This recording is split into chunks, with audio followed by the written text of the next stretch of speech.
第4单元故事，下雨天真好玩。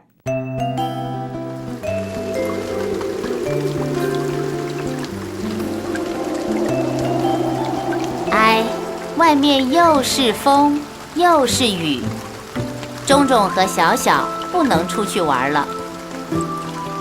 他们坐在窗前，小小说：“我讨厌下雨天，不好玩。”不久，窗户布满水汽。钟钟用手指画了一个足球，小小用手指画一个小怪兽，站在一堆沙子上。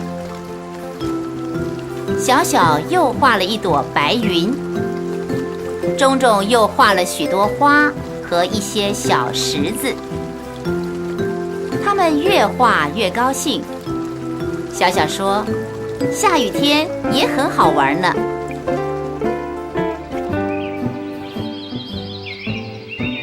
雨停了，天上的彩虹出来了。他们说：“啊，真好看！”他们在草地上玩水。